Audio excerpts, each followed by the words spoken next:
दोस्तों नमस्कार।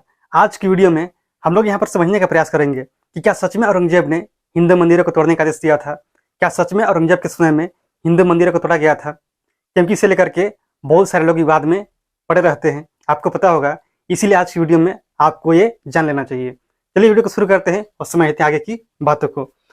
अगर हम लोग बात करते हैं औरंगजेब के बारे में, तो आप लोग जानते होंगे कि औरंगजेब शाहजहां का एक पुत्र था। इसका एक भाई था जिसका नाम था दारा शिकोह और औरंगजेब के बीच में किस प्रकार से लड़ाइयाँ चलती है, इसके बारे में हमने बात किया था एक वीडियो में, जाकर आप उसे देख सकते हैं। लेकिन अगर हम बात करते हैं इसके प्रूफ को लेकर के, क्या सच में मंदिर को तोड़ा गया था, तो हाँ, बिल्कुल मंदिर को तोड़ा गया था, क्योंकि इसका प्रूफ भी है। अगर हम लोग बात करते हैं एक किताब के बारे में जिसका नाम है मासिर आलमगीरी, इसका पेज नंबर 51 और 52, इसमें आपको जानकारी मिलती है कि सच में औरंगजेब ने आदेश दिया था कि जितने भी मंदिरें हैं उन सभी को तोड़ दिया जाए, उसे नष्ट कर दिया जाए। इसीलिए आप इस बात से नकार नहीं सकते हैं कि औरंगजेब ने ऐसा किया होगा। ऐसा बिल्कुल उन्होंने किया था। उन्होंने कौन कौन से मंदिर तोड़े, तो उसमें देखिए कुछ प्रमुख मंदिर हैं, लेकिन इसके अलावा और बहुत सारे मंदिरें हैं जिसके बारे में हम यहाँ पर बात नहीं कर सकते हैं। लेकिन जो प्रमुख मंदिर थे उसकी जानकारी यहाँ पर आपको दी जा रही है। जैसे कि मलरीना मंदिर जो कि जयपुर में था, चिंतामन मंदिर जो कि अहमदाबाद के पास में था, एक वहाँ पर शहर था जिसका नाम था सरसपुर, बीजापुर, आप लोग जानते हैं कर्नाटक में बीजापुर है, उस बीजापुर में हमीदू खान को भेज करके वहां पर मंदिर के जगह में मस्जिद को बनाने का आदेश दिया था। किसने? तो औरंगजेब ने। और जब हमीदू खान ऐसा काम करता है तो उसके बाद उसको शाबाशी भी मिलती है औरंगजेब के द्वारा। सोमनाथ टेम्पल जो कि गुजरात में है, इसे भी तोड़ा गया था। इसके अलावा काशी विश्वनाथ मंदिर जो कि वाराणसी में है, इसे भी तोड़ा गया था। और मथुरा में केशवराय मंदिर, मतलब कि औरंगजेब ने बहुत सारे मंदिरों को तोड़ा था।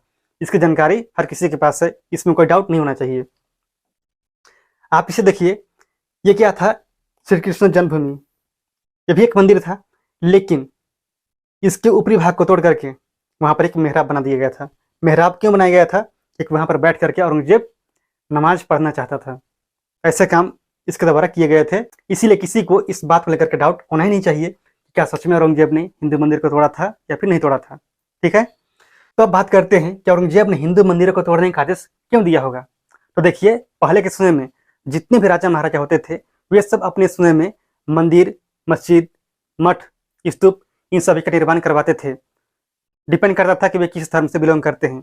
अगर हिंदू होंगे तो मंदिर का निर्माण होगा, मुस्लिम होंगे तो मस्जिद, बौद्ध होंगे तो मठ या फिर स्तूप। ऐसे क्यों? क्योंकि उनके लिए यह एक प्रतीक होता था। या फिर इसके अलावा और बहुत सारी चीजें होती थी जिसे वो लोग बनवाते थे, जिससे एक प्रतीक के रूप में दिखाया जाता था। तो कोई भी बाहरी व्यक्ति अगर वहां पर अटैक करता किसी भी दूसरे क्षेत्र में, तो सबसे पहले वहां के प्रतीक को ही नष्ट करता था, जो सिंबल होता था, जो एक निशानी होती थी। ऐसे क्यों? क्योंकि इससे उस क्षेत्र की जो भी एक विशेष पहचान होती थी वो मिट जाती, और जो भी वहां की जनता होती थी उन सभी जनता को भी एहसास हो जाता था कि जो भी बाहरी व्यक्ति अटैक किया है वह बहुत ज्यादा ताकतवर है। तो अपने ताकत को भी दिखाने के लिए ऐसा काम किया जाता था। अगर हम लोग बात करते हैं औरंगजेब के अलावा भारतीय शासक की, तो आपने नाम सुना है पल्लव वंश का। पल्लव वंश के राजा ने भी चालुक्य की राजधानी में जाकर के गणेश मंदिर को तोड़ा था, लूटा था। आप जानते हैं तमिलनाडु का ही एक वंश है जिसका नाम है पांड्य वंश, उस वंश के राजा ने भी ऐसा काम किया था। इसके अलावा और बहुत सारे शासक हुए, जैसे कि पुष्यमित्र शुंग, उन्होंने भी बहुत सारे मठों को तोड़ा था, बहुत सारे स्तूपों को तोड़ा था। तो ऐसा नहीं है कि औरंगजेब ने ऐसा काम किया था। जितने भी राजा महाराजा हुए उन सभी ने एक दूसरे के ऊपर अटैक किया और मंदिरों को, मस्जिदों को, स्तूप को, मठ को, इन सभी को तोड़ने का काम किया था। और उसका जीर्णोद्धार यानी कि उसका रिपेयरिंग का भी काम ये सब किए थे। तो इस बात को लेकर के आप केवल औरंगजेब पर आरोप नहीं लगा सकते हैं। बहुत सारे लोग मेरे ऊपर भी कमेंट कर सकते हैं कि तुम औरंगजेब का पक्ष ले रहे हो, लेकिन ऐसा नहीं है। अगर आप इतिहास पढ़ेंगे तो आपको सारी जानकारी मिल जाएगी कि सबने ऐसा काम किया था। अगर हम लोग यहाँ पर बात करते हैं कि क्या औरंगजेब हिंदुओं से नफरत करता था, लोग ऐसा मानते हैं। ऐसे क्यों मानते हैं? क्योंकि इसके पीछे कारण है। कारण क्या है? औरंगजेब एक कट्टर सुन्नी शासक था। कैसा मुस्लिम था? तो सुन्नी, बहुत ज्यादा कट्टर था, आप लोग जानते हैं। इसकी वजह से ही वह बहुत सारे ऐसे काम करता था, मंदिरों को तोड़ना, इसके अलावा जो हिंदू धर्म के लोग हैं उन सभी को परेशान करना, ऐसा काम करता था। इसीलिए लोग मानते हैं कि वह बहुत ज्यादा कट्टर था। और जितने भी वह डिसीजन लेता था अपने जनता के लिए, अपने क्षेत्र के लिए, वे सब किसी न किसी व्यक्ति के प्रभाव में आकर लेता था। और व्यक्ति कौन थे?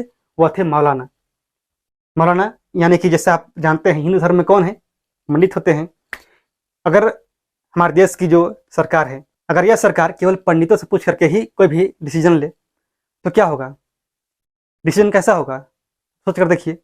जो दूसरे धर्म के लोग होंगे वे सब नाराज होंगे, नाखुश होंगे। क्यों? क्योंकि जो भी बड़े बड़े डिसीजन आएंगे वे सब किसी धर्म विशेष को लेकर आएंगे, जिसकी वजह से अन्य धर्म के लोगों को थोड़ा खराब लगेगा। वे सब हमेशा गुस्से में होंगे। तो ऐसा काम कोई व्यक्ति करेगा तो जाहिर सी बात है कि दूसरे धर्म वाले लोग नाखुश होंगे। और औरंगजेब के समय में ऐसा ही था, इसीलिए लोग ऐसा मानते हैं। इसके अलावा और भी कारण है, जैसे कि काशी विश्वनाथ मंदिर को लेकर के लोग ऐसा मानते हैं कि औरंगजेब बहुत ज़्यादा हिंदुओं से नफरत करता था, इसी की वजह से इस मंदिर को तोड़ा था।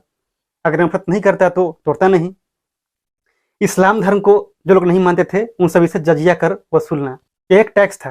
कैसा था? तो गैर धार्मिक, यानी कि जो लोग इस्लाम धर्म कबूल नहीं करेंगे उन सभी से इस टैक्स को लिया जाएगा। ऐसा काम औरंगजेब करने वाला पहला व्यक्ति नहीं था। इससे पहले, यानी कि सबसे पहले भारत के अंदर मोहम्मद बिन कासिम ने इस कर को लगाया था, जिसका नाम था जजिया कर। और इस कर को कासिम ने भी हिंदू धर्म में वैसे लोगों से लिया जो लोग इस्लाम कबूल नहीं कर रहे थे, लेकिन इसमें बहुत सारे लोग बाहर भी थे, जैसे कि ब्राह्मण, महिला, विकलांग, बच्चे या फिर जितने बुजुर्ग थे वे सब इससे बाहर थे, यानी कि उन्हें इस कर को नहीं देना होता था।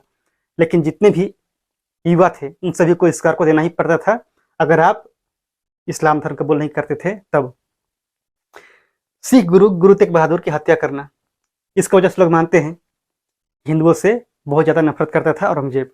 तो फिर एक सवाल ये भी आ जाता है, क्या जजिया और तलवार के दम पर औरंगजेब ने हिंदुओं को मुस्लिम बनाया? क्या ऐसा था?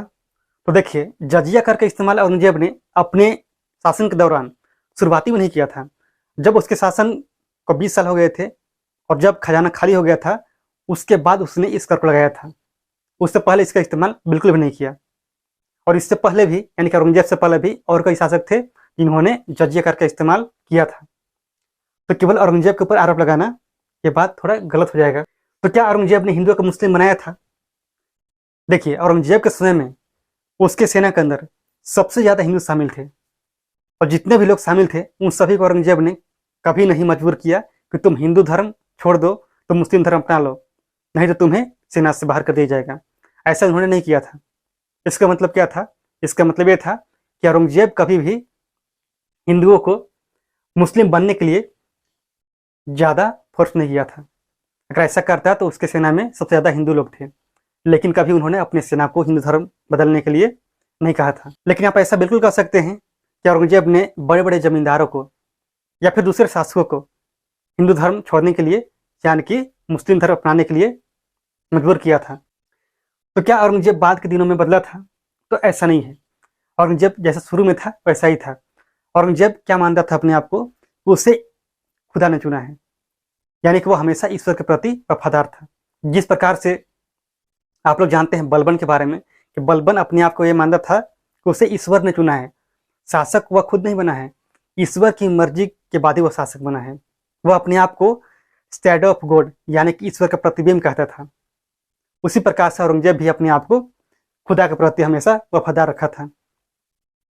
इसका मतलब क्या है? इसका मतलब यह है कि लोग ऐसा मानेंगे, अगर लोगों को यह बात पता चलेगी, लोग भी ऐसा मानेंगे कि हाँ, सच में यह क्या है, एक ईश्वर का रूप है। जिस प्रकार सभी लोग मानते हैं कि मोदी जी राम जी के अवतार हैं, विष्णु का अवतार हैं, उसमें भी लोग ऐसा मानते होंगे शायद, ऐसे नैरेटिव फैलाने के बाद कि हाँ, सच में औरंगजेब खुदा का ही एक रूप है।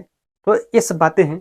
तो कभी कभी लोग ऐसा क्यों बोलते हैं कि औरंगजेब बाद के दिनों में बदल गया था? क्योंकि उन्होंने बाद में बहुत सारे मंदिरों को दान भी दिया था, जैसे कि सोमेश्वर मंदिर, इसके अलावा महाकालेश्वर मंदिर। उन्होंने बहुत सारे मंदिरों को बनाया भी था, जैसे कि उमानंद मंदिर जो कि गुवाहाटी में है। तो लोग मानते ऐसा है कि हाँ, सच में औरंगजेब बाद में बदल गया था, लेकिन ऐसा नहीं है। और हम लोगों को भी इस बात को समझना होगा कि कोई भी व्यक्ति किसी भी धर्म को लेकर के ज़्यादा कट्टर होता है और कोई व्यक्ति कम कट्टर होता है। औरंगजेब ज़्यादा कट्टर था, तो हो सकता है कि लोग औरंगजेब को इसकी वजह से भी ज़्यादा टारगेट करते होंगे। फिर भी आप इसे लेकर के क्या सोचते हैं? आपके क्या विचार हैं? आप भी इसके बारे में कुछ ना कुछ सोचते होंगे। अगर आप कुछ सोचते हैं तो आप अपना ओपिनियन कमेंट कीजिएगा। अगर आपको जानकारी अच्छी लगी है तो इससे आप शेयर भी कीजिएगा और चैनल को सब्सक्राइब तो कर ही लेना है।